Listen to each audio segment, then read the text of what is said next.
Hello বন্ধুরা, কেমন আছো? ভালো আছো? গরম তো কমছেই না, বৃষ্টিও আসছে না। কবে থেকে বর্ষা নামবে তারও ঠিক নেই।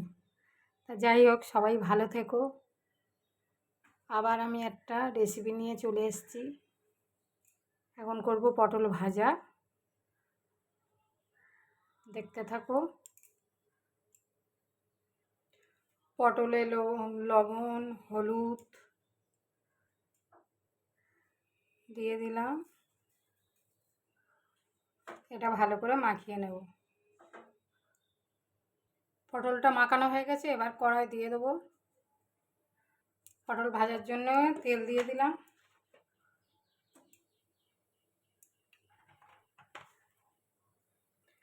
এবার পটলগুলো দিয়ে দিলাম।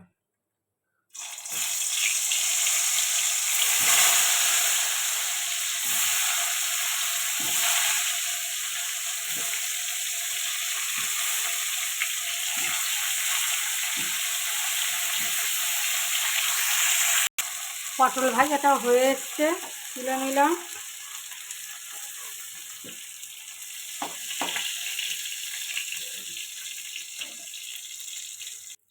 পটল ভাজাটা হয়ে গেছে, নামিয়ে নিয়েছি। এবারে দেখাবো ঝিঙে আলু মাছ ঝোল। মাছে লবণ, হলুদ, লঙ্কার গুঁড়ো দিয়ে ভালো করে মাখিয়ে নেবো মাছটা। এবার মাছটা তেলে দিয়ে দেবো।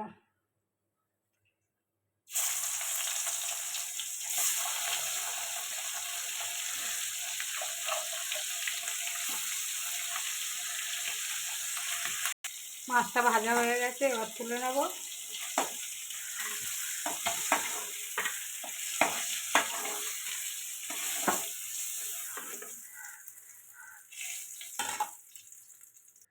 ফোড়ন দিয়ে দেবো তেজপাতা, পাঁচ ফোড়ন, দিয়ে দেবো পেঁয়াজ।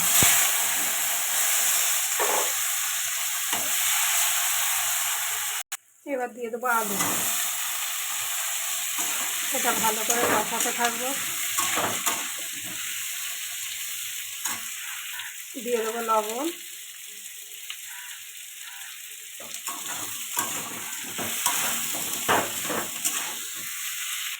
এবার দিয়ে দেবো ঝিঙে।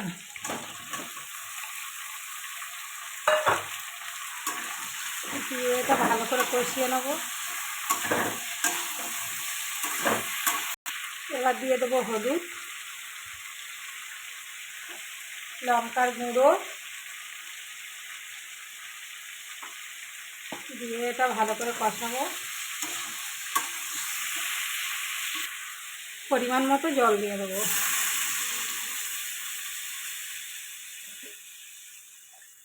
এবার এটা হতে থাক।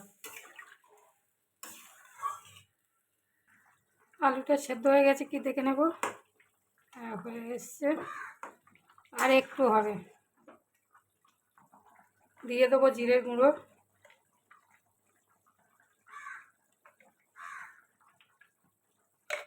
মাছগুলো দিয়ে দেবো।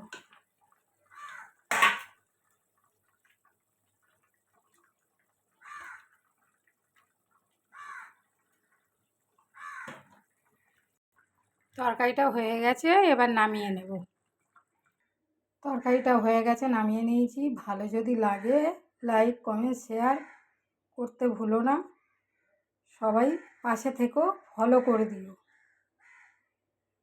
এখানে রাখলাম।